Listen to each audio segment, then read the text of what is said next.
if you want a meditation on shamanism, politics, time, and so forth, look at hexagram 49 in the I Ching, which is revolution. And you might go to this expecting a treatise on political upheaval, and it says instead, the magician is a calendar maker. He measures the seasons and sets them right. And it's this idea of reconstruction of time. We need to reframe the largest frames in our linguistic cosmology.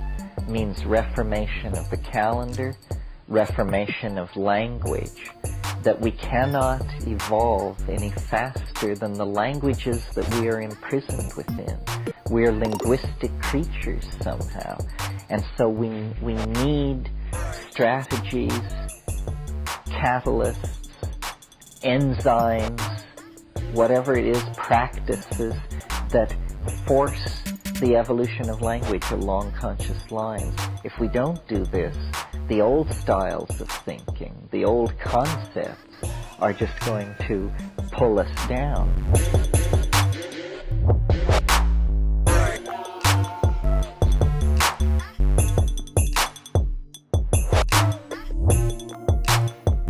And this is what we have to do. We have to change our minds.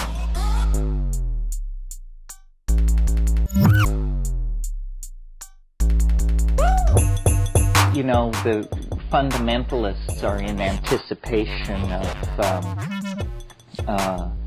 the end of the world and so forth and so on. There isn't going to be any end of the world.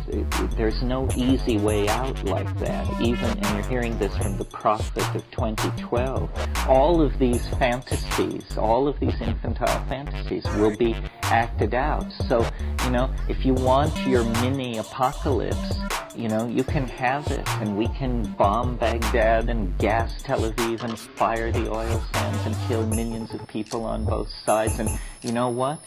It ain't gonna bring the guy from Galilee, and it ain't gonna bring friendly flying saucers from Arcturus.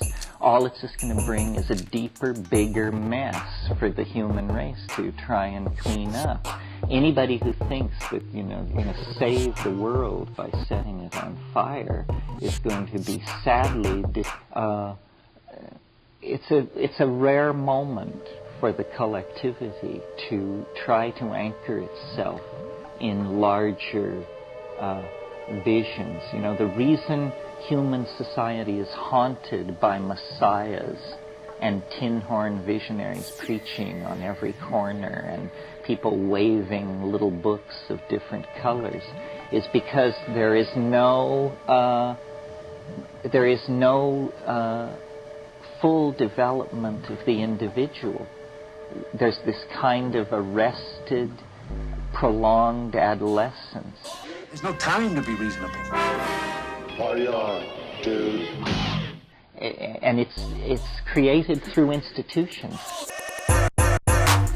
Institutions are a demonic force in human life because they give permission for us to cease developing and to put our loyalty behind some weird creed that has been worked out, usually by a bunch of guys wearing dresses. What it's coming down to is a real make-or-break revelation on what is human nature. You know, the French cartoonist Mobius asks the question in one of his books, is man good? And he answers it sufficiently seasoned and marinated, yes. But, you know, we're actually going to get the chance to answer this question because all barriers to the expression of our will, our vision, our dream is falling away. And, you know, are we some kind of anti-life, sadomasochistic, suicidal contradiction?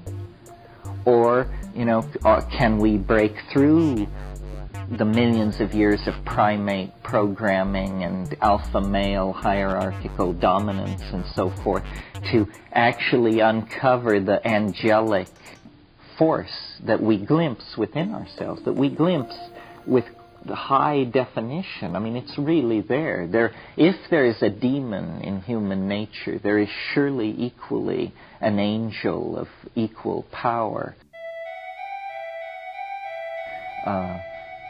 So then it's just about breaking this free. And I don't think it can happen in the monkey body on the surface of this planet. Somehow there has to be an act of surrender to our own nature, and then concomitant with that, a kind of making of a peace with nature as it is. There are some interesting ideas. There is going to be some kind of fusion of technology, spirit, and mind. I mean, the drugs of the future will be more like computers. The computers of the future will be much more like drugs. And we're beginning to see this. The time when the operation of the machine becomes so odious, makes you so sick at heart that you can't take part. You can't even passively take part.